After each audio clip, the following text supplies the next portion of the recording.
Present ઉપર બહુ ભાર આપતા. પ્રેઝન્ટ આવે એટલે એવું લાગે કે પોઝિટિવિટી એની મેળે સાથે સાથે જોડાયેલી હોય એવું લાગે. પ્રેઝન્ટ અને પોઝિટિવિટી વચ્ચે કોઈ આપણે વાત કરી. પ્રશ્નનો પ્રકાર એવો છે કે પ્રેઝન્ટ મોમેન્ટ અને પોઝિટિવિટી છે એ એક સાથે હોય છે કે નહીં, એમ?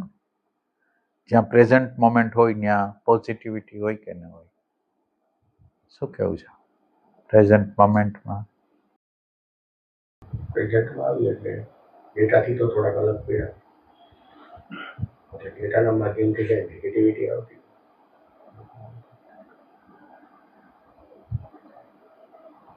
એટલે આપણે પ્રેઝન્ટ મોમેન્ટના પહેલા શું હોય તો વિચારો સાથેના તાદાત્મ્યમાં હોય.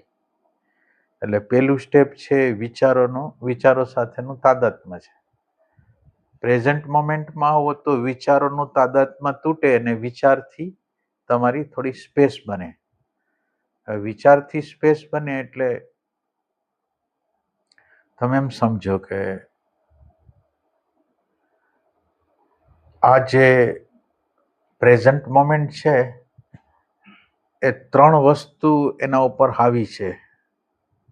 એક આપણે એને કોન્શિયસ માઇન્ડ કહી છીએ, સબકોન્શિયસ માઇન્ડ કહી છીએ, અનકોન્શિયસ માઇન્ડ છે. એ ત્રણથી આત્મતત્વ છે એ ઢંકાયેલું છે, ત્રણથી.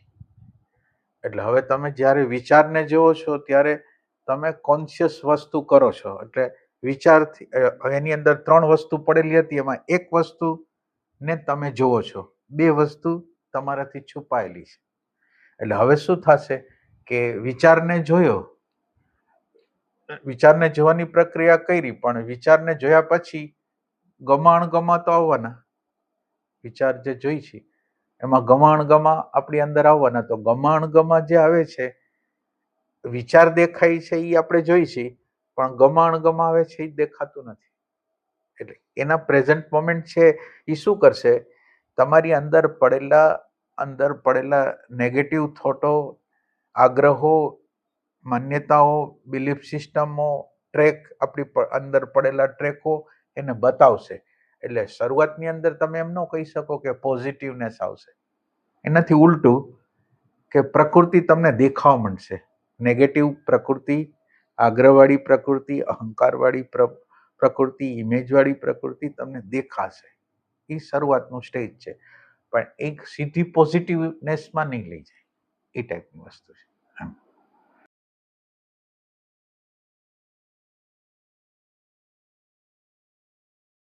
એટલે તમારે પ્રકૃતિનો એક ભાગ તમને દેખાણો અને બીજો ભાગ અંદર અવ્યક્ત છે એને તમારે ખોલવાનો છે. અવ્યક્ત જે વસ્તુ છે એને પાછી ખોલવાની. એ અવ્યક્ત વસ્તુ છે એ નેગેટિવિટી છે.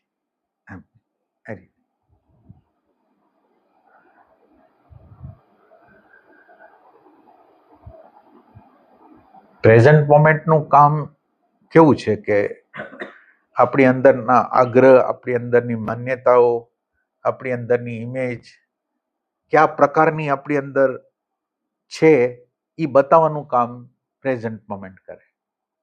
પ્રેઝન્ટ મોમેન્ટ છે એ કાઢી ન શકે એ વસ્તુને, પણ તમને એનો વિષાદ ઉત્પન્ન કરાવી શકે.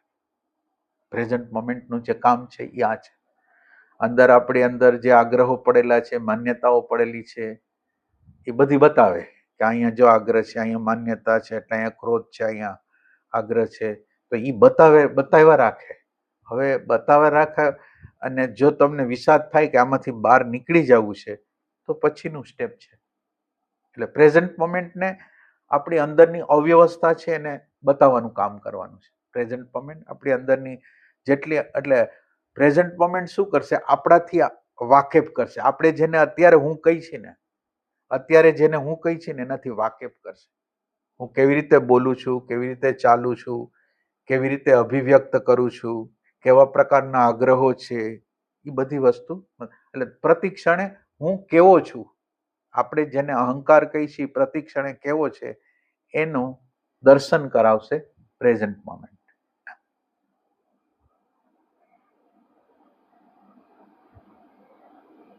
એટલે પ્રેઝન્ટ મોમેન્ટની અંદર આપણો ચહેરો દેખાવાનો છે.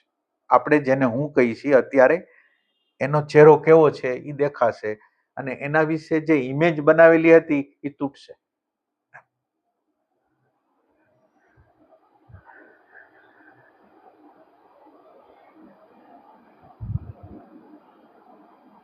પ્રેઝન્ટ મોમેન્ટની અંદર એક હાયરનો ભાગ છે અને એક લોઅરનો ભાગ છે અને એનું ધ્યાન જે લોઅરનો પાર્ટ છે, જે વિચાર છે એના ઉપર છે. ધીરે ધીરે જે આત્મતત્વને વળગેલા અણુ પરમાણુ છે એ અણુ પરમાણુને કાઢવાનું કામ કરવાનું છે. એટલે કોન્શિયસ માઇન્ડને તમે જોઈ લીધું, હવે સબકોન્શિયસ માઇન્ડને જુઓ, પછી અનકોન્શિયસ માઇન્ડને જુઓ. કોન્શિયસ, સબકોન્શિયસ, અનકોન્શિયસ થી અલગ જ્યારે પડશે ને ત્યારે મૌન, આપણી અંદરનું જે મૌન તત્વ છે એ ડાયરેક્ટ રીતે જોશે આપણી અંદર. એટલે જ્યાં લગીન આ ત્રણ વસ્તુ આપણી અંદર છે ત્યાં લગીન આપણે શબ્દ અને વિચારના પ્રદેશમાં છીએ. એ ટાઈપ.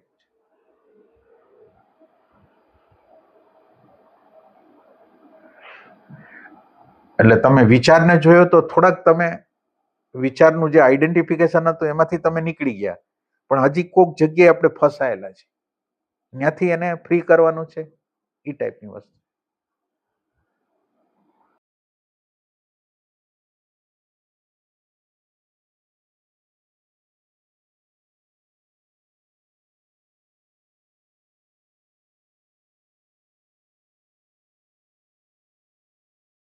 સમજાય છે બધાને? બધાને સમજાય છે. પ્રેઝન્ટ મોમેન્ટ છે ને એને વિંધવાની છે. પ્રેઝન્ટ મોમેન્ટ આમ જાય છે, આ સાઈડમાં પ્રકૃતિ તરફ જાય છે. એ present moment back back back આવતી જાય. એટલે હવે વિચાર દેખાણો, હવે વિચાર વિશેનો અભિપ્રાય દેખાણો, પછી અભિપ્રાય દેખાણો, અભિપ્રાય દેખાણા પછી જે અંદર ખુશી નાખુશી થાય છે, ગમો અણગમો થાય છે, એનું કારણ જળશે. એ ત્રણ વસ્તુ છે.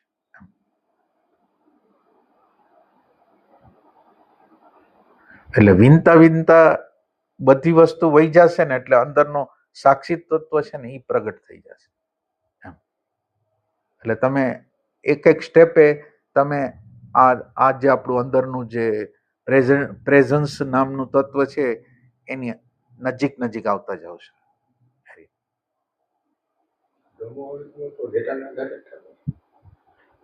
હા, ડેટાના આધારે જ થાય. એટલે આપણો ઉછેર જે પ્રકારે થયો હોય ને આપણા આગ્રહો જે બની ગયા હોય અનકોન્શિયસલી, જે આપણા આગ્રહો બની ગયા છે એમાંથી આવે ગમો અણગમો. તમે અમુક પ્રકારના કપડાં પહેરવાની ટેવ પાડી દીધી છે, હવે બીજા પ્રકારના કપડાં આવશે તો અણગમો આવશે. તમે અમુક પ્રકારનો ખોરાક ખાવ છો અને એ પ્રમાણેનો ખોરાક નહીં આવે, એ પ્રકારના ટેસ્ટનો ખોરાક નહીં આવે એટલે તમને ઇરિટેશન. એટલે જે વસ્તુ તમારા આગ્રહો હોય એ કરાવશે આ બધી વસ્તુ. આની અંદર કેવું છે કે કોઈ પણ ઘટના ઘટે છે ને, ઘટના ઇવેન્ટ્સ, અને એ ઇવેન્ટ્સ જેવી ઘટે છે, એ ઇવેન્ટ્સ છે એ ડાયરેક્ટ રીતે ડેટાને ટચ કરે છે. હવે જેવું ઇવેન્ટ્સ ઘટના બને ને એટલે ઘટના સીધી અંદરના ડેટાને અડે, એટલે ડેટાની અંદરથી ગમા અણગમા, હા ના, અંદરથી કાઢ્યા. એટલે હવે આપણે એવું કરવું છે કે અંદર અત્યારે જેવો કોઈ ઘટના ઘટે છે એટલે અંદરથી ડેટા જ જવાબ આપે છે. અંદરનું આત્મતત્વ જવાબ આપવા માટે આત્મતત્વ જવાબ આપે એ પહેલા તો ઓલું જવાબ આપી દે એટલે આત્મતત્વ આગળ જવા જ ના. એટલે ડેટા જવાબ દે છે એનો અર્થ શું છે? તમે વિચારશો, તમે પ્રેઝન્ટ મોમેન્ટ નથી. ડેટાને જ્યારે જવાબ દેવાનો તો એનો અર્થ એમ છે, ડેટા જવાબ દે છે એનો અર્થ એમ છે કે વિચાર જવાબ દે છે, વિચાર જવાબ દે છે એનો અર્થ જડ વસ્તુ જવાબ દે છે, ચેતન વસ્તુ જવાબ નથી આપતી. એટલે રિએક્શન થાય છે અને ઓલું રિસ્પોન્સ થાય.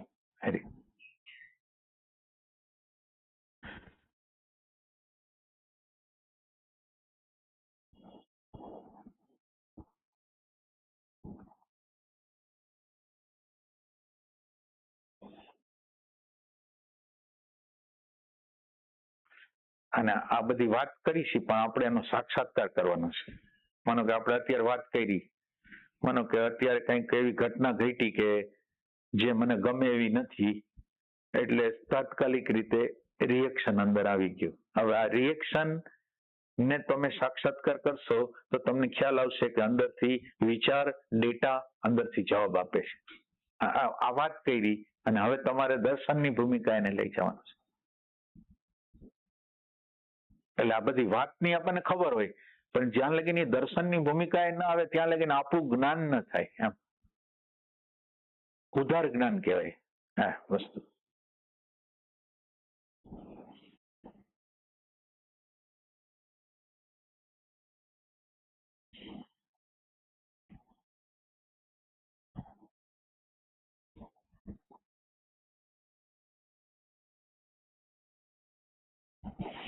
આપણા કારણ શરીરની અંદર કામના છે.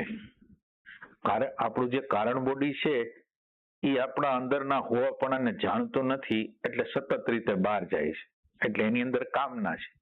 કામના પ્રમાણેની ઈચ્છા, ઈચ્છા પ્રમાણેની ક્રિયા, આ પ્રકારનું ગોળચક્કર હાલતું રહે. આપણા કારણ શરીરને જે પ્રકાશ કરે છે, અથવા કારણ શરીર નો જે પ્રકાશ કરે છે, એ પ્રકાશ કરનાર તરફ આપણી ગતિ જાય તો કામ થાય. એટલે અંદરથી શાંતિ, અંદરથી પ્રજ્ઞા, અંદરથી આનંદ, અંદરથી પ્રેમને ટચ કરી અને જીવનને જોવાનું બને. અત્યારે રાગને, દ્વેષને, ભયને, ઘૃણાને, આગ્રહને અડીને આપણે આ સંસારને જોઈશું. અત્યારે આપણે સીધું કોઈ પણ ઘટના ઘટે એટલે અંદર સ્વાર્થના કેન્દ્રમાંથી વિચાર પ્રતિક્રિયા કરે છે. અને આપણે એવું કરવું છે કે આપણી અંદર જે હોવાપણું જે છે, જેની અંદર શાંતિ છે, જેની અંદર આનંદ છે, એને જેટલા અંશમાં ટચ કરશું એટલા અંશમાં આપણને એવું લાગશે કે આપણે અંદર જવું જોઈએ. આ બહાર જાય છે, આ બહારનો ખાલીપો ક્યારે મટવાનો જ નથી. બહાર તમે ગમે એટલી દોટ મૂકો, અંદર અજંપો, અસંતોષ, હજી વધારે, એનો અંત જ નથી.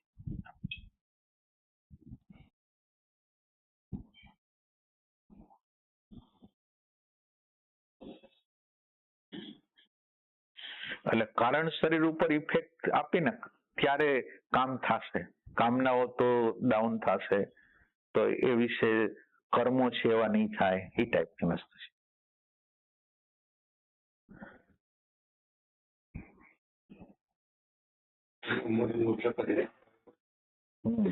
જન્મ મરણનું હા આના ઉપર હાલે. અત્યારે બોલી ગયા કારણ શરીર કે સૂક્ષ્મ શરીર કે એવું બોલી છે, પણ એ આપણા દર્શનમાં આવે છે કે ખરેખર આ શબ્દ છે કે ખરેખર હકીકત છે? આપણે જેને સૂક્ષ્મ શરીર કહી છે, અથવા કારણ બોડી કહી છે, અથવા સબકોન્શિયસ અનકોન્શિયસ માઇન્ડ કહી છે શું? દર્શનની ભૂમિકા એ જોઈ છે, વિચારની ભૂમિકા એ નથી. અત્યારે તમને નકશો આપી છે, પણ નકશા પ્રમાણે તમારે હાલવું તો પડે ને. તો સૂક્ષ્મ શરીર શું છે આપણું? સૂક્ષ્મ શરીરને કોઈ જાણે છે?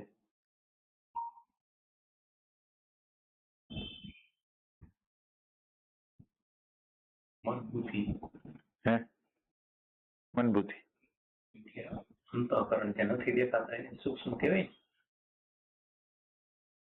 નથી દેખાતું એમ નહીં, તમે તમારી એ બધી ચેષ્ટા, તમે જે ચેષ્ટા કરો છો એ કેવી રીતે કરો છો? સમાજમાં ખરાબ ના લાગે, કુટુંબમાં ખરાબ ના લાગે, આ શું છે?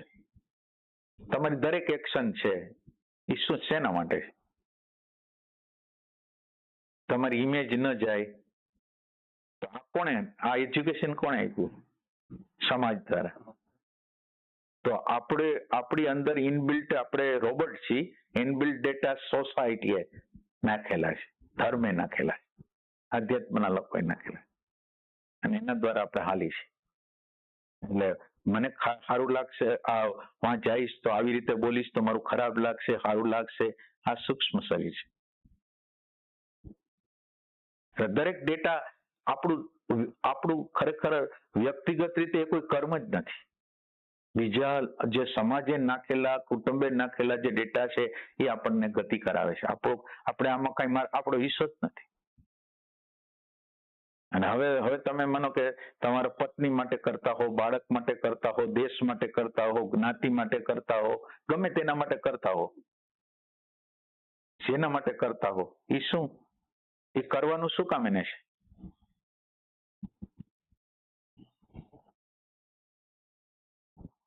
એટલે બધા એમ કે અમે તો આ દેશ માટે કરી છે, અમારી જ્ઞાતિ માટે કરી છે, તો એ શું કામ એને કરે છે? ના, સંસ્કાર નહીં, એને પોતાની ઇજ્જત જોઈ છે, માન જોઈ છે, સન્માન જોઈ છે. કારણ આ છે, માન સન્માન છે એ જોઈ છે. કારણમાં ઈ છે. અને સૂક્ષ્મ શરીરની અંદર ડેટા સીધા હલાવે છે. આપણે કારણને તો અડતા જ નથી. અને આપણે કારણ એવું ગોતી છીએ, જ્યારે આપણા ફેમિલીમાં આજુબાજુમાં પ્રસંગ બન્યો હોય તો આપણે હંમેશા આપણને જસ્ટિફાઈ કરી છીએ કે હું તો સારા માટે જ કરું છું, મારા સ્વાર્થ સિવાય હું બહાર જઈને કરી જ ન શકું, ગમે એટલી ટ્રાય કરું, મારા સ્વાર્થની બહાર હું જઈ જ ન શકું. ને આપણને એવું લાગે છે આપણે કુટુંબ માટે જીવી છીએ, દેશ માટે જીવી છીએ, સંસ્કૃતિ માટે જીવી છીએ. એવું નથી, આપણા માટે જીવી છીએ. આ આપણને ખબર પડે તો, આ સ્વાર્થનું કેન્દ્ર ખબર પડે તો આપણે કંઈક કામ કરીએ. અત્યારે આપણે ડેકોરેશન કરી છીએ કે હું આના માટે કરું છું, આના માટે કરું છું, બીજા માટે થઈ જ ન શકે. ભ્રમ હોય, એની પાછળ કંઈક જોતું હોય મારે.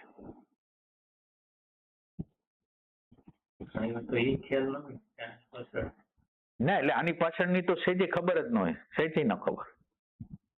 તમે માનો કે કુટુંબ માટે વહેવો છો, તમને શું ખબર છે કે તમને તેવું લાગે નિસ્વાર્થ ભાવે વહુ છે?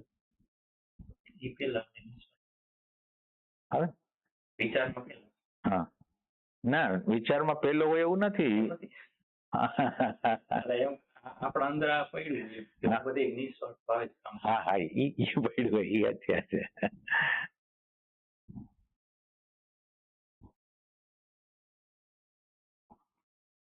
આપણા અંદરથી હલી જાય, જો બરાબર રીતે આપણું ઓબ્ઝર્વેશન કરીને તો આપણે અંદરથી હલી જાય. સાચો નિસ્વાર્થ કોણ? સાચો નિસ્વાર્થ કોણ? એટલે સ્વાર્થને સમજી પછી નિસ્વાર્થ તરફ જાય ને, જ્યાં ના, એટલે સમજવાનું એ છે કે સ્વાર્થ ક્યાં આવે છે. દાખલા તરીકે કુટુંબના મેમ્બર આરે છીએ, અમુક લેવલ લગીને આપણે સહન કરી શકીએ છીએ. અમુક લેવલની બહાર જાય પછી બધાના પોતાના લેવલ નક્કી કરેલા છે કે આટલી વાત પછી હું ગુસ્સો કરીશ, હિંસા કરીશ, શાસન કરીશ. આ પછી હવે તમે વિચાર કરો, તમે તમારા અનુકૂળ આજુબાજુને ગોઠવાવી દો, તમે ડરપોક હો તો બીજાની રીતે ગોઠવાઈ જાવ, પણ વસ્તુ તો આ છે.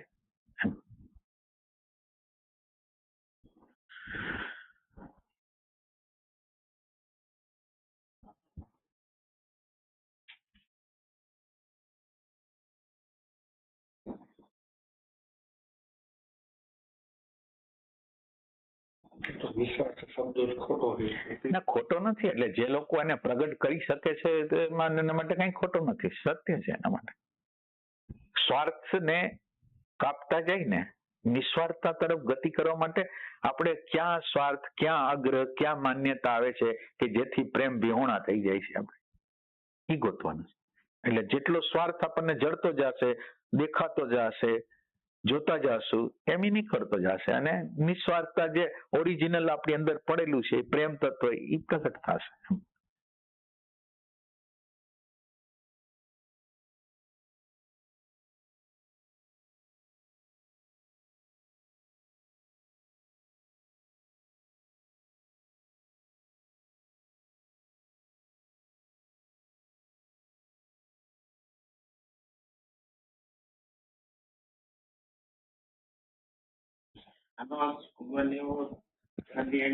હા, હા.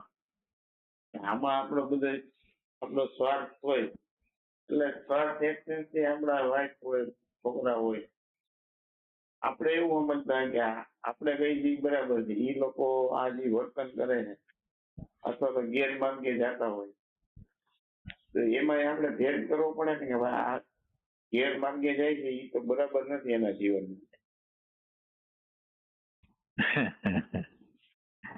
ગેરમાર્ગે આજ ઈ જાય છે, કાલ હું જવાનો છું ને. એટલે તમે જુઓ, જે સલાહ આપવા જાય છે ને એ ગેરમાર્ગે ક્યાં નથી, હું એમ પૂછું. આપણે અત્યારે ગેરમાર્ગે જાય છે એની વાત નથી, સ્વાર્થથી કરી છે એ આપણી અંદર અત્યારની વાત છે, એ સ્વાર્થથી કરી છે. હવે તમે એમાંથી એક પોઈન્ટ કહી દો કે ગેરમાર્ગે જો જતા હોય તો. આપણે તો સમાજ જીવનમાં જીવતા હોય છે, પણ એમાં પ્રશ્ન આ સ્વાર્થનું કેન્દ્ર છે આપણું, બરાબર. આપણે કઈ એમ કરવા છે આપણા અમુક આગ્રહ, આ પ્રમાણે આ લોકોએ કરવું છે. હવે ઈ નો કરતા હોય તો આપણે ઈ લેટ ગો કરવાની સિસ્ટમ અપનાવી કે એની હારે આપણે વ્યવસ્થિત રીતે કોમ્યુનિકેશન કરવું એની હારે. અને એમાં એવું થાય કે ઈ આ બધા જન્મ લે છેલ્લે ક્રોધમાં જન્મ લે. અચ્છા, અને બુદ્ધિ પછી જતી રહે, એટલે બુદ્ધિનો વિનાશ થઈ જાય. પહેલી વસ્તુ એટલે આપણે ઊંડાણથી એને જવું જોઈએ, અને આપણે ઊંડાણથી જવું જોઈએ કે આપણે પહેલા પ્રથમ તો આપણી અંદર પ્રકાશ છે કે નહીં, પ્રકાશ છે કે નહીં.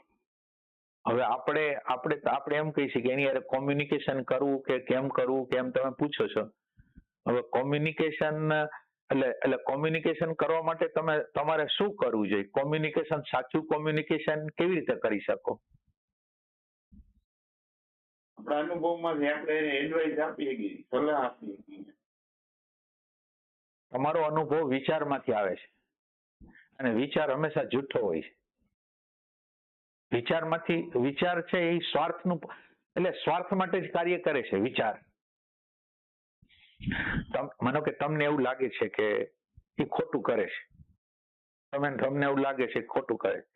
હવે ખોટું કરે છે એવું લાગે છે એટલે તમે એને કહો છો કે ખોટું તું કરસ, અને એ નથી માનતો તો તમે કઈ જગ્યાએ આવશો? ક્રોધની જગ્યાએ આવશો. તો તમે હરખું તમારું અંદરનું કર્યું નથી, તમે એને એડવાઇસ કરો છો. તો એડવાઇસ પહેલા કરાય કે પહેલા આપણે નાના નાના આગ્રહો, નાની નાની માન્યતાઓ, અને આપણે ઓપનનેસ, આપણી અંદર ઓપનનેસ હોવી જોઈએ. આપણી કેટલી સત્યતા છે, કેટલી અસત્યતા છે, એ સુકાવીને એમ કરે છે એ કઈ આપણને ખબર નથી. કોઈ એક વ્યક્તિ અમુક રીતે વર્તે છે તો અમુક રીતે, હવે માનો તમે એમ સમજો કે એક બિચારી વ્યક્તિ છે એ એવી રીતે પસાર થઈ કે 15-17 વર્ષની હતી ત્યાં એના હસબન્ડ એવા મળી ગયા, એવા ભયંકર લોકો મળી ગયા, એવા થઈ ગયા, તો એનો અંદરનો નેચર છે એ આક્રમક થઈ ગયો, અને એ આક્રમક નેચર પછી આગળ હાલે છે.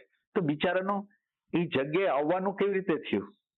આપણે એને ખરાબ નજરે જોવાનું નથી. તમે કોઈ પણ વ્યક્તિ કોઈ પણ રીતે વર્તી રહી છે તો વર્તી રહી છે એ સુકાવીને વર્તી રહી છે, એના મૂળ લગીને જાઓ અને એને મૂળને સરખા કરો તમે. અને મૂળને સરખા કરવા માટે તમે તમારી અંદર જે તમારું હોવાપણું છે એને ટચ નહીં કરો ને ત્યાં લગીને ઓપનનેસ નહીં આવે. તમે વિચાર કરો, આપણે અત્યારે વિચાર જ છીએ અને આપણા વિચાર વિરુદ્ધ કોઈ બોલશે તો હવે આપણે વિચાર નથી રહેવાનું, આપણે હોવાપણું રહેવાનું છે. જ્યારે તમે હોવાપણામાં આવો છો ત્યારે કોઈ પણ વિચાર બહારથી આવે છે એ ઇન્ક્લુડ થાય છે, એક્સક્લુડ નથી થતો. કોઈ પણ વસ્તુને એ અંદર દાખલ કરે છે, એ જગ્યાએ જઈને એને સમજે છે કે શું કહેવા માંગે છે. એટલે મારું કહેવાનો અર્થ એવો છે કે તમે પેલા આ પ્રેમને ટચ નહીં કરો, હોવાપણાને ટચ નહીં કરો, સત્યને ટચ નહીં કરો, ત્યાં લગીને બધી વાત છે એ વિચારમાંથી છે, અહંકારમાંથી છે. એટલે તમે તમારા અણુ પરમાણુને ચેન્જ કરવા પડશે. તમારી સામે જે લોકો છે ને એ તમારા જે અણુ પરમાણુની અંદર તમે ફસાયેલા છો ને, સામેની વ્યક્તિ તમારી અંદર તમે જે અણુ પરમાણુને ફસાયેલા એ ઘા કરે છે, તમારો જે કાચો ભાગ છે ને એના ઉપર ઘા કરે છે. અને ઘા કરે છે એટલે તમને કુદરત એમ કહેવા માંગે છે કે તમે આના ઉપર કામ કરો. એટલે વાઈફ આજુબાજુના લોકો શું કરે છે, આપણે જે પરીક્ષામાં નાપાસ થાય છે ને એ પરીક્ષા વારે વારે લે છે. કુદરતનો નિયમ છે કે એ પરીક્ષા તમારી વારંવાર લેવાશે. હવે એ આ એટલે કોમ્યુનિકેશન કરશો અને માનો કે એ માનશે નહીં, તમે વિચારના ક્ષેત્રમાં છો, તમારું રિએક્શન થશે, તમારો પ્રેમ ઉડી જશે એના તરફનો, તો એ બધું શું કરશું? તો એ સાચો રસ્તો નથી. તમારા પ્રેમને ટચ કરો, પેલા શાંતિને ટચ કરો, આનંદને ટચ કરો, પછી એમાંથી જે કર્મ નિષ્પન્ન થશે ને એ અદ્ભુત હશે એમ. એટલે પેલું આપણા અણુ પરમાણુને ફેરવતા નથી, બીજા લોકોનો સુધારો કરવા જાય છે એમ. આપણી આપણી આજુબાજુ લોકો ચાઈ કરીને ગોઠવેલા છે, જે લોકો આપણી આજુબાજુ ગોઠવેલા છે એ ચાઈ કરીને જ ગોઠવેલા છે. અને જેથી આપણે જે જગ્યાએ અટકેલા છીએ આપણા અંતરના અરીસામાં એ જોઈ શકી કે આ વ્યક્તિ આમ કરે છે ને મને ક્રોધ આવે છે, મારો આગ્રહ પ્રગટ થઈ જાય છે, ઇરિટેશન થાય છે, આ જગ્યાએ મારે કામ કરવાનું છે. તો કુદરત આપણને અંતકરણના અરીસામાં બીજાના નિમિત્તે અંદર બતાવે છે એમ.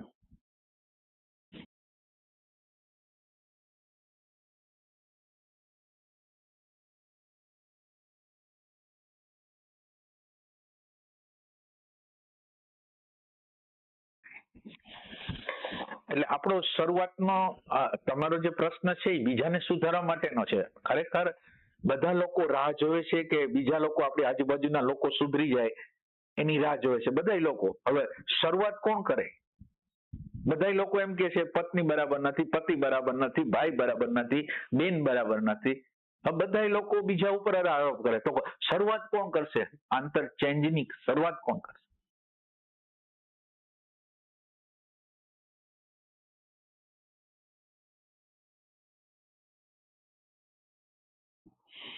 આમાં એમાં થોડુંક મોહનો અંશ હોય એવું લાગે આપણને, કે આપણા બાળકો ઘરના પ્રત્યે ત્યાં આપણો ક્યાંક મોહ પડેલો હોય અને આપણે અંદરની એક ઇમેજ એવી કે હું તમને કહું છું એ બરાબર છે, એ સાચું છે, પણ એની પાછળ એવું મોહ હોય એવું ના. એટલે સાચું છે એના માટે તમારું જીવન સાચું હોય તો એ તમને સાચા માનશે. પેલી એક વસ્તુ યાદ રાખો, તમે જયારે બીજા લોકોને પ્રભાવ કરવા માંગો છો તો તમારું જીવન એવું છે અથવા તમારી એવી સમજાવટ છે એ લોકો સાથે, એ લોકો આરે કોમ્યુનિકેશન એવું પ્રેમપૂર્ણ છે, તમને એટલી સમજ છે કે તમે એને સમજાવી શકો.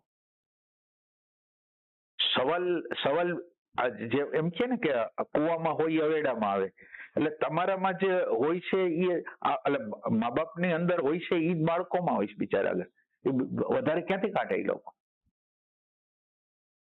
એટલે આપણું ઊંડાઈમાંથી હોય તો એને ઊંડાઈ મળે, આપણું ઊંડાઈમાંથી ન હોય તો માનો કે તમે જેને સમજાવવા માંગો છો એ ભૂલ તમે નથી કરતા.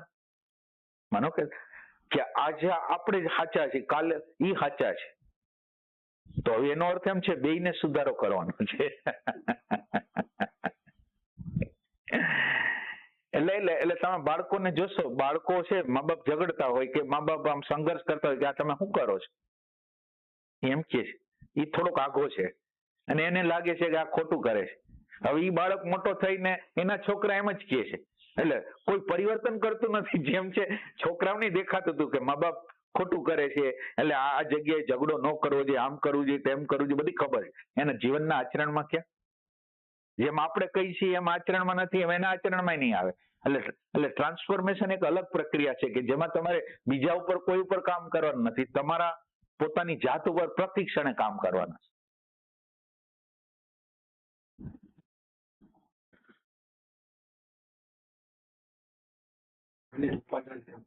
ઉપાદાન કહેવાય. ઉપાદાન ચેન્જ ન થાય ને. નિમિત્ત તો બહારથી આવે, ઉપાદાન આપણી અંદર હોય. નિમિત્ત ને ઉપાદાનમાં સમજો છો બધા? નિમિત્ત ઉપાદાન કઈ સમજાય છે? કઈ દાખલો કોઈ આપી શકશો નિમિત્ત ઉપાદાનનો?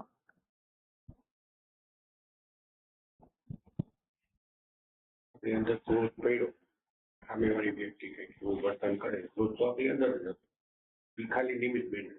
હા, એ નિમિત્ત બન્યા. એટલે તમે એમ સમજો કે એક છોડ તમે વાવો છો, જેનો વાવો છો એમ, તો એની અંદર તમે એક જગ્યાએ મરચું વાવો છો, એક જગ્યાએ આંબો વાવો છો, એટલે એક પડખે જ વાવો છો, એમાંથી આંબો છે એ શું લે છે? ગળાશ. મરચું શું લે છે? તીખાશ. તો આ તીખાશ લેવાની પ્રક્રિયા છે એ ઉપાદાન છે. પડેલું પૃથ્વીની અંદર ઘણું પડેલું છે, પણ એ તો એક જ વસ્તુ પોતાની અંદર લે, તો આ ઉપાદાન છે. નિમિત્તો શું છે? તો એ કે ખાતર નિમિત્ત છે, પાણી નિમિત્ત છે, પ્રકાશ નિમિત્ત છે. તો નિમિત્ત તો બહારથી આવે, પણ ઉપાદાન મારી અંદર ન હોય તો કઈ ના થાય. એટલે બહારની ઘટના એટલા માટે ઘટે છે કે મારી અંદર ક્રોધનું ઉપાદાન છે એટલે ક્રોધની ઘટના ઘટે છે. લોભનું ઉપાદાન છે એટલે કોઈક છેતરવાળું મળી જાય છે. એટલે જે ઉપાદાન છે એ પ્રમાણે ઘટનાઓ ઘટતી રહે છે.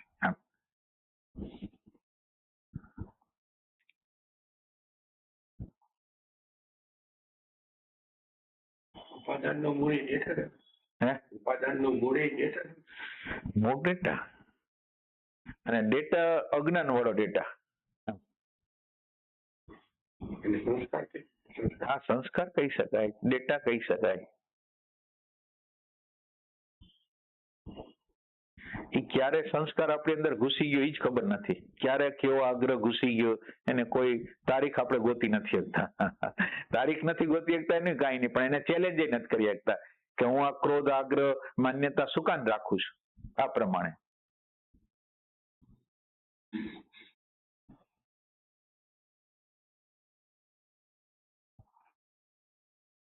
એક બેન છે એ દાળનો વઘાર અમુક રીતે કરે છે, બીજા બેન છે એ દાળનો વઘાર બીજી રીતે કરે. હવે એક રીતે કરે છે ને બીજી વ્યક્તિ છે કે આમ ન કરાય આમ કરાય. એનું કારણ શું?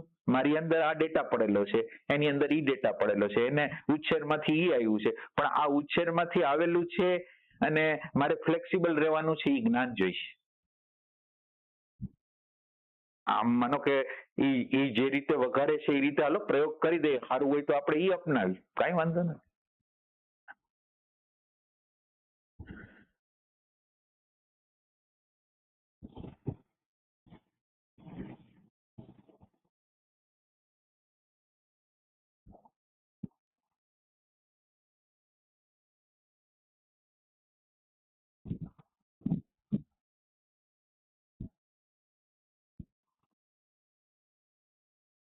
સંસ્કાર તો આ જન્મના જ હોય કે બે જન્મના?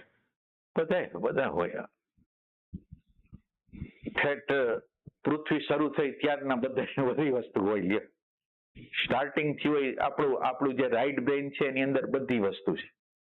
લેફ્ટ બ્રેઇન ની અંદર આ જન્મની વસ્તુ છે અને અપર બ્રેઇન છે એ આપણું હોપણું છે, જેમાં હોપણ શૂન્યતા રહે છે. એટલે લેફ્ટ થી રાઈટ, રાઈટ થી અપર એમ જવાનું છે આપણે. આપણી યાત્રા આધ્યાત્મની આવી છે. લેફ્ટ એટલે ઇન્ટેલેક્ચ્યુઅલ, રાઈટ એટલે ઇમોશનલ અને ઓલું છે એ શૂન્ય છે. એ રીતે આ કઈ ઓલું નથી, આમ સાયન્ટિફિક છે. તમે જેમ જેમ આધ્યાત્મમાં જતા જાઓ એમ તમારી અંદર ભાવનો વિકાસ થતો જાય.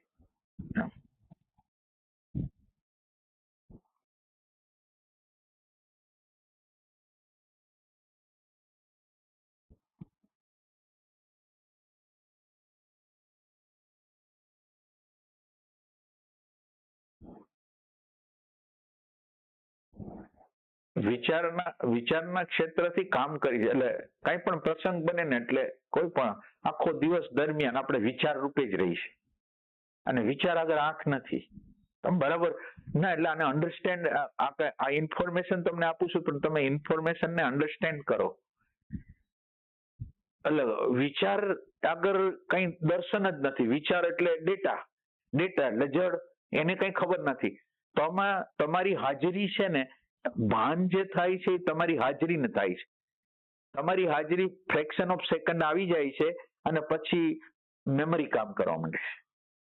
અને બે વચ્ચેનો વિભાગ મેમરી અને તમારી પ્રેઝન્સ વચ્ચે, પ્રેઝન્સ છે એની અંદર સૂઝબૂઝ બધું છે, જ્ઞાન, સમજ, તમારી જે હાજરી છે એની અંદર બધી વસ્તુ પડેલી છે. એ હાજર હશે તો તમને, જે લોકોની અંદર આ પ્રેઝન્સ વધારે હોય ને એની અંદર સૂઝ વધારે હોય, એટેન્શન જેની આગળ વધારે હોય એની અંદર સૂઝ વધારે હોય. ઈ સબ્જેક્ટ નો આપણે શું કહેવાય, માસ્ટર હોય. એટલે હવે તમે ગોતો કે તમારે રહેવાનું ક્યાં છે? વિચારમાં રહેવાનું છે કે પ્રેઝન્સમાં રહેવાનું છે? તમારા હોવાપણામાં રહેવાનું છે? જેટલો અંશે આપણે આપણા હોવાપણામાં રહી છે ને, સૂઝબૂઝ વધતી જાય છે, રિએક્શનો ઓછા થતા જાય છે, રિએક્શનો ઉપર કામ થતું જાય છે, એ આ જગ્યાએથી કામ થશે. શું કહેતો હતા તમે? કંઈક બોલતો. બ્રેન નું આપણે વૈજ્ઞાનિકો ઘણી વાર શોધ કરતા હોય, મેડિયમ ક્યુરીનો આપણે દાખલો વર્ષો બધી શોધ કરીને એનો નિકાલ ન મળતો ને એકવાર રાતે સુતા હોય ને ઉઠે ને પછી ઓલા ચિઠ્ઠીમાં લખે ને એનો જવાબ એ બ્રેન માંથી આવે. ના, એ અપર બ્રેન માંથી આવે. શૂન્ય. હવે થયું શું? મારે એક પ્રશ્નનું સોલ્યુશન કરવું છે અને પ્રશ્નનું સોલ્યુશન થતું નથી.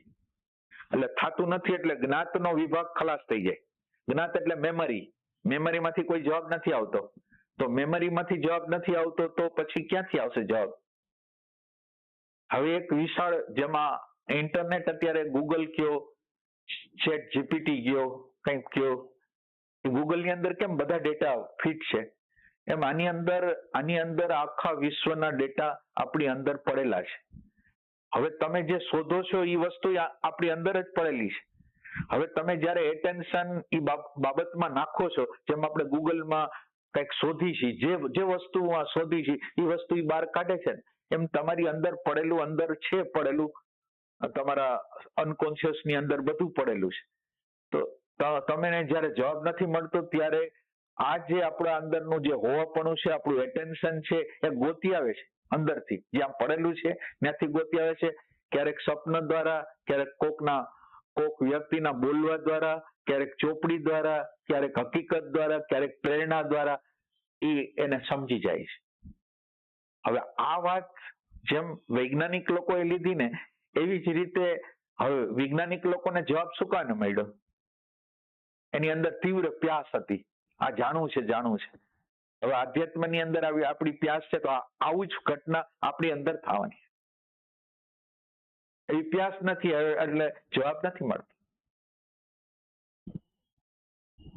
નકર એને જવાબ દેવો જ પડે. આપણે જે ગોતી છીએ એને તો ઉઘડવું જ પડે. જેને ગોતતા હોય એ જ મળે, જેને ગોતતા ન હોય એ મળે નહીં. એમ એમાં રસ ન હોય એ મળે નહીં. એમ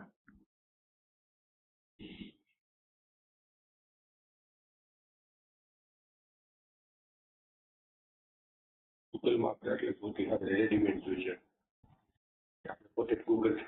ના, ઈ એક અલગ વિષય છે. આ તો અત્યારનું ગૂગલ તો પછી શું થાય, ડિપેન્ડન્સી તમારી થઈ જાય ને, ડિપેન્ડન્સી થઈ જાય પછી બધી વાતમાં તમારું મગજ જ ના હાલે, એ ટાઈપ.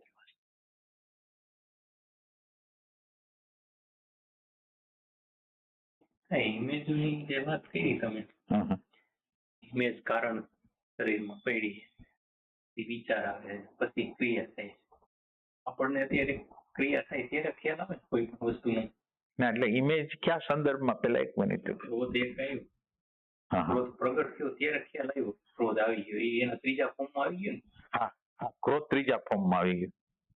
એમ વાત કરી કે બધી વસ્તુ કારણ દેહમાં પડી છે, ત્યાંથી ખ્યાલ આવવો જોઈએ. કારણ દેહમાંથી પડે છે. અચ્છા, એ કઈ રીતે ખ્યાલ આવે?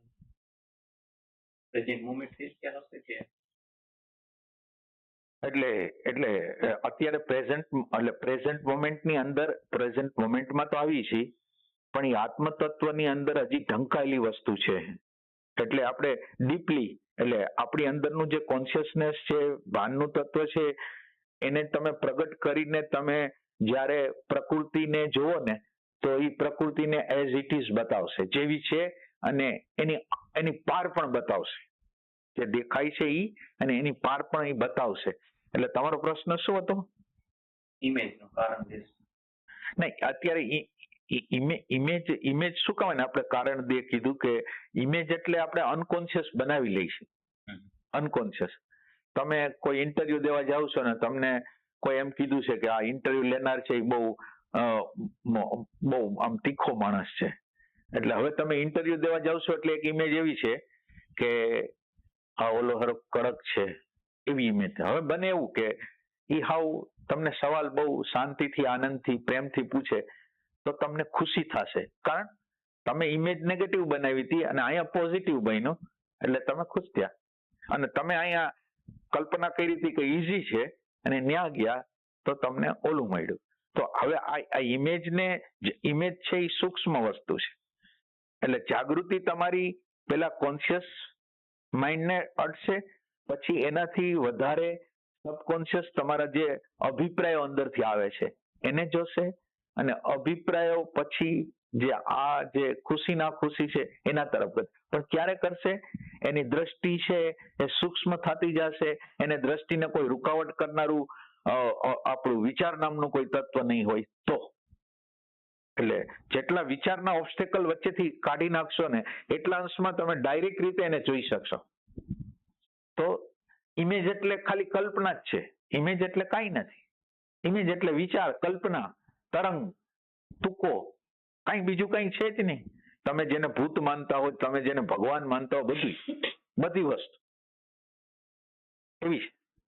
કલ્પના સિવાય કાંઈ નથી. આપણને આટલું બધું સિરિયસ લાગે છે બધું. માનો કે પૈસા માટે વેલ્યુ આપેલી છે, તો આ વેલ્યુ અજ્ઞાન કાળમાં પૈસાને આપેલી છે. હવે ખબર છે પેલાના જમાનામાં વેપાર રમતા, વેપારની અંદર હવે એ રૂપિયા આપણા હોય ને રમત રમી ત્યારે આપણને એવું લાગે કે આ સત્ય છે. જેમ ઈ રમત છે એમ આ પણ જે લોકો જાગૃત થાય છે ને એને રમત લાગે છે. આ પૈસો રમત છે. પૈસો કાંઈ નથી. પૈસાને તો તમે વિચાર કરો, તમે આપણે એક દ્રષ્ટાંત આપેલું ને કે એક રાજાને કોઈ છોકરા નહોતા, એ દ્રષ્ટાંત સાંભળેલું છે? યાદ છે? નથી? હા એ આપણે એ દ્રષ્ટાંત ફરીથી કહી દઉં કે એક રાજા હતા, એને કોઈ છોકરા નહોતા, અને છોકરા નહોતા એટલે હવે એને છેલ્લો કાળ હતો, તો હવે કે આ બધી વસ્તુ આપણી પ્રજાને આપી દે. પણ નિયમ એવો કે તમે એક વસ્તુ લઈ શકો. પ્રજાને કીધું એટલે પ્રજા એક જ વસ્તુ લઈ શકે, બે વસ્તુ. એક માણસ બહુ તૈયાર હતો, એને એક દિવસ કાંઈ ન અડ્યો, બીજે દિવસ કાંઈ ન ગયો, ત્રીજે દિવસ કાંઈ ન ગયો, ચોથે દિવસે એનું સિંહાસન હતું એના ઉપર હાથ મૂકે બધી વસ્તુમાં. એટલે આપણે જુદી જુદી વસ્તુઓ ગોતી, તમે આત્મતત્વની અંદર સ્થિત થશો ને તમારે બધી વસ્તુ તમારી આજુબાજુ આંટા મારશે. આ મેગ્નેટ છે. બ્રહ્માંડ, આખું બ્રહ્માંડ જેમાંથી નીકળ્યું છે એ આ તત્વ છે. એની આજુબાજુ જ બધું ફરે છે. ખાલી તમે આની અંદર હાજર થઈ જાઓ, બાકી બધી વસ્તુ તમને આપોઆપ મળશે. નિસર્ગત મહારાજ તમે કીધું એ વાત આપણે. હા, નિસર્ગત મહારાજ ને યુટ્યુબમાં જોયો, એનું હેડિંગ હતું એમ. તમે હમણાં જેમ કીધું ને જાગૃત, કે જાગૃત પુરુષો માટે કે આ સંસાર બધું મનોરંજન છે. સાચી વાત છે. કાલ્પનિક. હા, એટલે આવું કલ્પના જેમ બાળકો રમતા હોય ને તમને કેવું લાગતું હોય, જ્ઞાનીની દ્રષ્ટિમાં આ મોટા માણસો હાવ બાળક છે એમ. જે રિએક્શન કરે છે ને એ બાળક છે. બાળકે રિએક્શન કરે છે, બુઢા રિએક્શન કરે છે. તો હવે બાળકથી બુઢા લગીન બનવાનો જે વિકાસ થયો એમાં રિએક્શન નું તો કઈ કામ જ નથી. તો બાળક અને બુઢાની વચ્ચે ફરક શું છે? કઈ નથી. એટલે બાળક પણ રિએક્શન છે. રિએક્શન ના ગુલામ થઈ જાય છે. મેમરી જે કે છે એ પ્રમાણે આપણે વર્તી છે.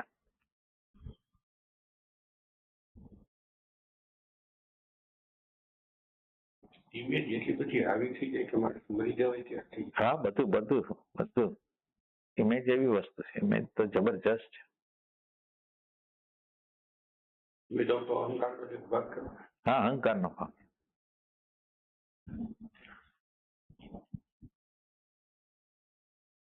એક અહંકાર હોય, એક ઇમેજ હોય.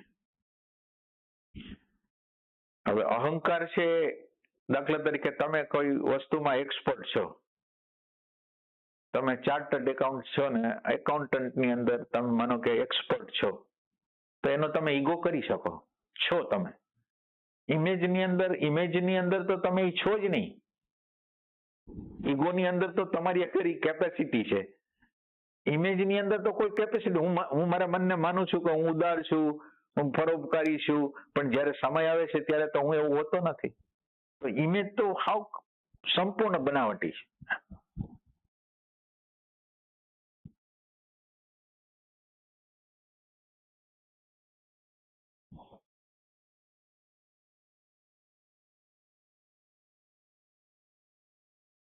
એટલે આ યાત્રા છે એ રિયલ આઈ થી અસ્મિતા, અસ્મિતાથી આપણે શું કહેવાય અહંકાર, અને અહંકારથી ઇમેજ. આ ધીરે ધીરે આ જે એટલે આપણી યાત્રા ક્યાંથી થાય? જે ઇમેજમાંથી, ઇમેજ એટલે ફોલ્સ પર્સનાલિટી, એમાંથી પર્સનાલિટી, એમાંથી એસેન્સ, અને એમાંથી આત્મતત્વ તરફ ગતિ કરવાની છે. હા.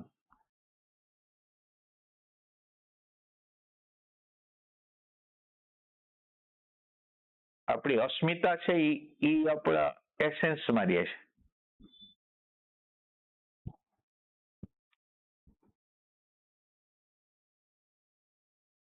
હું પણ જે કઈ છે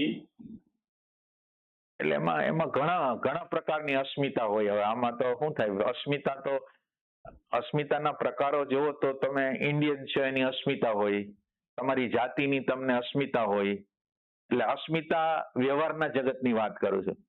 પરમાર્થના જગતની અંદર હું સાક્ષી છું એ અસ્મિતા છે, હું દ્રષ્ટા છું એ અસ્મિતા છે, હું બ્રહ્મ છું એ અસ્મિતા છે. એટલે અસ્મિતાનું વ્યવહારનું સ્વરૂપ અલગ, પરમાર્થનું સ્વરૂપ અલગ છે અસ્મિતાનું.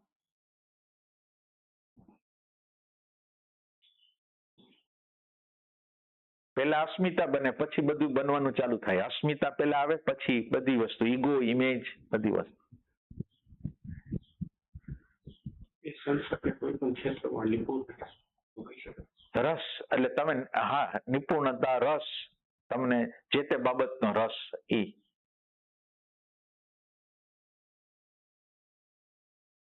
એસેન્સ છે એ રસનો અર્ક છે. તમે જે રસ, દાખલા તરીકે સંગીતનો રસ છે, તો એ સંગીતનો રસ ભેગો થતા થતા તમે સંગીત શીખવા માંડો, ગાવા માંડો, આવડવા માંડે, એ તમારું એસેન્સ બને.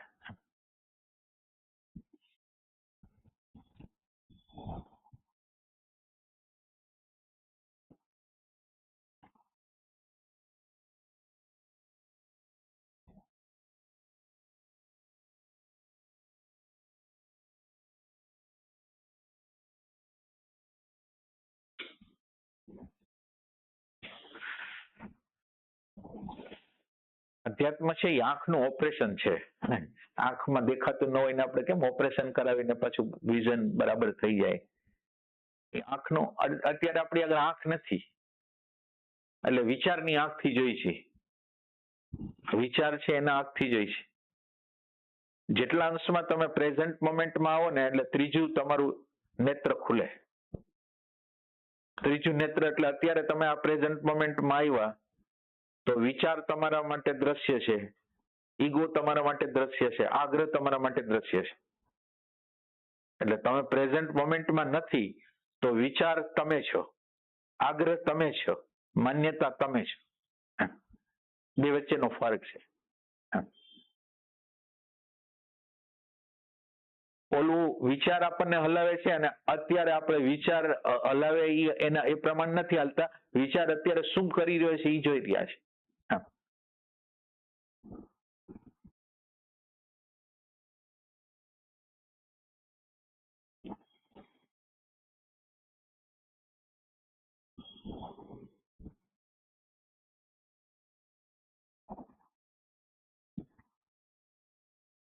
વિજ્ઞાનની ભાષામાં એને ચામર કહેવાય. આંખમાં કેમ ચામર છે. વિચારનું. હા.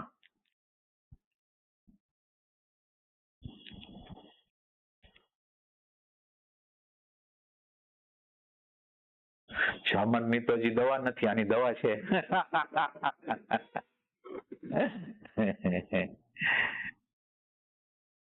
હજી કોઈ શોધી નથી આવ્યું ચામરની શોધ. એ ક્યાંથી થાય છે એ હજી ખબર નથી પડી હજી.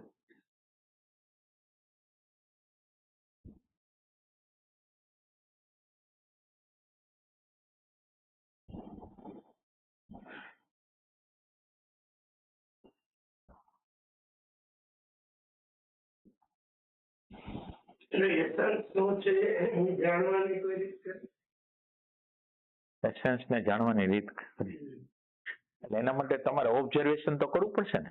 માનો કે તમને આખો દિવસ દરમિયાન તમને જે બાબતમાં વધારે રસ પડતો હોય એ તમારું એસેન્સ કહેવાય. જે બાબતમાં રસ પડતો હોય એ એસેન્સ કહેવાય. હવે તમારે ઓબ્ઝર્વેશન કરવું પડશે કે રસ શેમાં છે. સાચી રીતે. હવે તટસ્થ ઓબ્ઝર્વ, થોડુંક વ્યવસ્થિત ઓબ્ઝર્વેશન, ગમે એવું ઓબ્ઝર્વેશન ના હાલે, એમ થોડું સારું ઓબ્ઝર્વેશન જોઈએ. તો આપણો રસ જે જગ્યાએ છે એટલે આધ્યાત્મમાં પરિણામ નથી આવતું એનું શું કારણ? મારો આધ્યાત્મમાં રસ જ નથી. મારો રસ ભૌતિકતામાં છે, મિત્રોને મળવામાં છે, ટીવીમાં છે, મોબાઈલમાં છે, ક્યાંક ક્રિકેટમાં છે, ક્યાંક અલગ અલગ જગ્યાએ રાજકારણમાં છે. હવે મારો રસ આ બાજુ છે, મને આમ ક્યુરિયોસિટી એની છે અને હું અધ્યાત્મમાં છું. એટલે આપણા રસને ગોતવો હોય તો તટસ્થ ઓબ્ઝર્વેશન કરવું પડે. આપણને રસ શેમાં છે, આખો દિવસ દરમિયાન આપણે ગાડી છીએ શેમાં, એમ એ ટાઈપની વસ્તુ.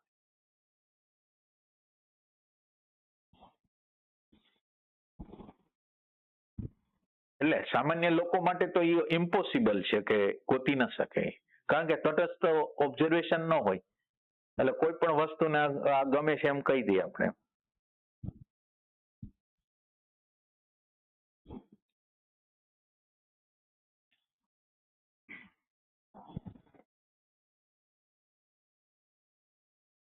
ઈ રસને એક રીતે આપણને ખ્યાલ આવે કે આપણો પૂરેપૂરી ક્યુરિયોસિટી જેમાં હોય તો ત્યારે આપણને ઈ સમયનું આમ કાંઈ ભાન ન રહે. નથી. એટલે સમય કેમ ભયો જાય કેમ ખ્યાલ ના આવે.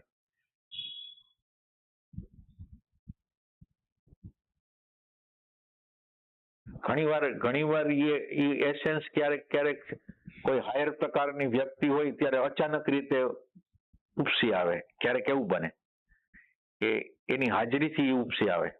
ઘણીવાર અંદર બેઠેલા બધું વસ્તુ હોય ને એને બહાર ખેંચી આવે, એ ટાઈપનું હોય. ગુરજીએફ પ્રયોગ કરીને, ગુરજીએફ છે એ પ્રયોગ કરતા, એને દારૂ પાતા કે એવું કરતા કંઈક પાતા, અને પછી એ વ્યક્તિ જેવો હોય એના કરતા બીજી વ્યક્તિ જ તમને લાગે.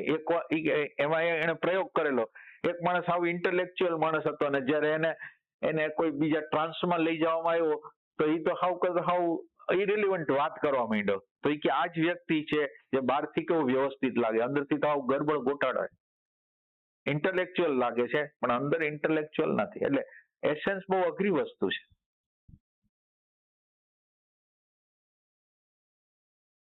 આપણે એસેન્સને શોધી નથી શકતા. સમાજની અંદર વેલ્યુ કોની છે, મને જ રસ છે એની વેલ્યુ મારા માટે નથી. સમાજના લોકો કોને વેલ્યુ આપે છે, કયા ધંધાને, કયા શિક્ષણને, એજ્યુકેશનની અંદર અત્યારે કયા પ્રકારનું એજ્યુકેશન છે જેમાં પૈસો મળશે. તો એસેન્સનું કોણ ધ્યાન રાખવાનું? પૈસાનું ધ્યાન રાખતા હોય એને એસેન્સ ગુમાવવું પડે. અને એસેન્સ ગુમાવાય એટલે શું થાય, આમ પૈસા હોય, બધું હોય, અંદર આમ બેચેની હોય કે મજા ના આવતી હોય.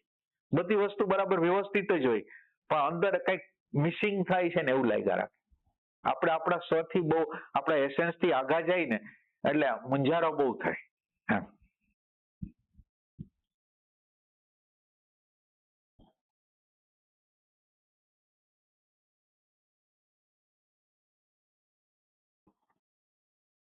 આપણે ઈ બહારના જગતમાં ભગવાન સમયનું ભાન નથી રહેતું.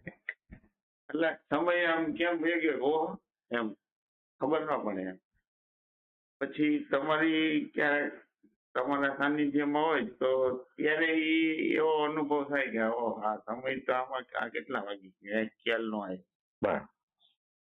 તો ઈ એટલે એસેન્સ નો વિભાગ ના એટલે એસેન્સ નો વિભાગ તો ઓલો જ છે પણ કુદરતની મહેરબાની છે ના. એટલે વસ્તુ માનો કે તમને સત્સંગમાં જોડી દેવા માટે કુદરતની આયોજન છે કે આ વ્યક્તિઓ તો, એટલે કોઈ પણ વ્યક્તિ હશે એ આધ્યાત્મમાં આવવાનો ઈચ્છતું જ નથી, એને બહારની જ બધી વસ્તુ ગમે છે.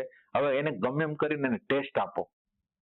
કુદરત આપણને મળવા માંગે છે, આપણે કુદરતને મળવા નથી માંગતા.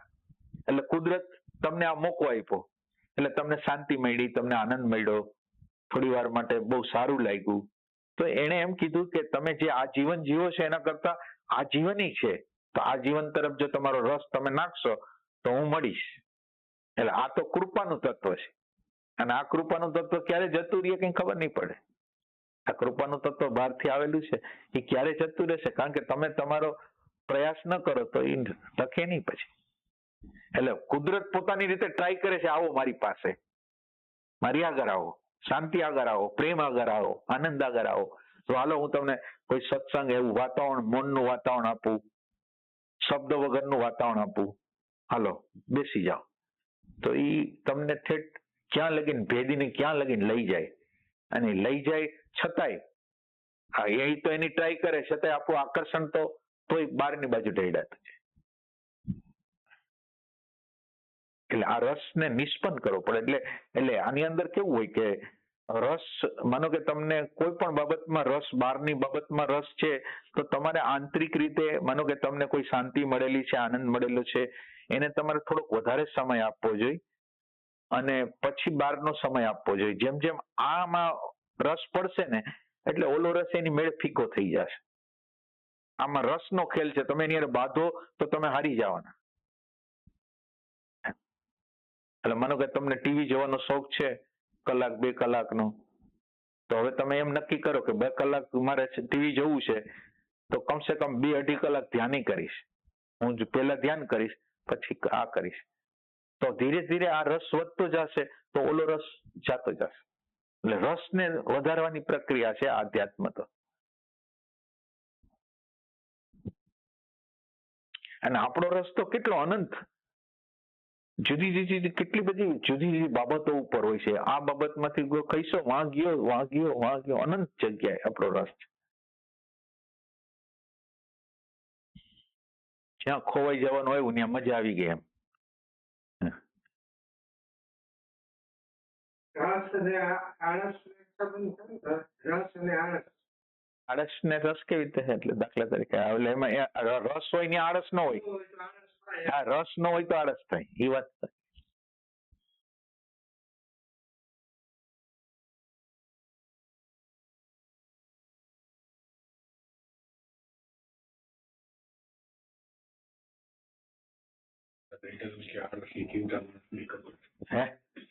એવો શબ્દ પ્રયોગ કરે કે આળસી જીવતા માણસની ખબર છે.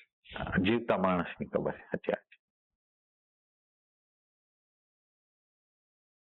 આળસ કરતા ગતિ હારી, ગતિ કરતા સત્વ હારો, સત્વ કરતા શુદ્ધ સત્વ હારો. આ એની ગતિ છે.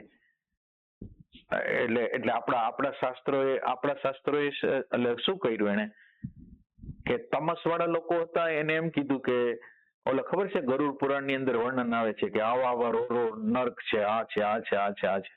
હવે ઈ બતાવીને કરવા શું માંગે છે? તમે જે ખરાબ કર્મ કરો છો એને અટકાવવા માંગે છે. એટલે પેલા તમોગુણી છે, એમાં તમોગુણ માંથી અટકાવવા માંગે છે. હવે બીજું સ્ટેપ રજોગુણ નું સ્ટેપ આપશે. એ કે આવો યજ્ઞ કરશો તો છોકરો થશે, આવો યજ્ઞ કરશો તો વરસાદ આવશે, આવો યજ્ઞ આવું કરશો તો પૈસા મળશે. એટલે રજોગુણ તરફ ગયા. હવે રજોગુણ તરફ દોડ્યા કે આ તમોગુણ ને છોડો, રજોગુણ તરફ જાઓ. રજોગુણ તરફ જેમ જેમ જાતો જશે એ કે તમે રજોગુણ દ્વારા જઈને ક્યાં જાશો? સ્વર્ગ લગીને. પછી પાછું જન્મ મરણ તો થશે. તો આ જન્મ મરણ માંથી છૂટવું હોય તો યથાર્થ જ્ઞાન, તો પછી સાચું જ્ઞાન આપે. એટલે એમ કે આ જે વેદ છે એ માં છે, અને એના બાળકને તમોગુણમાંથી રજોગુણમાં, રજોગુણમાંથી સત્વગુણમાં, અને સત્વગુણમાંથી શુદ્ધ સત્વગુણમાં લઈ જવા માંગે છે. આપણા વેદના છે ને 1,00,000 શ્લોક છે. 80,000 શ્લોક છે કર્મકાંડના છે, 16,000 શ્લોક છે ઉપાસનાના છે, 4,000 જે ઉપનિષદ કહેવાય છે જ્ઞાનના છે. એટલે હવે આ રેશિયો, માણસનો રેશિયો કર્મકાંડી 80%, ઉપાસના વાળા 16% અને જ્ઞાન વાળા તો હવે રેર.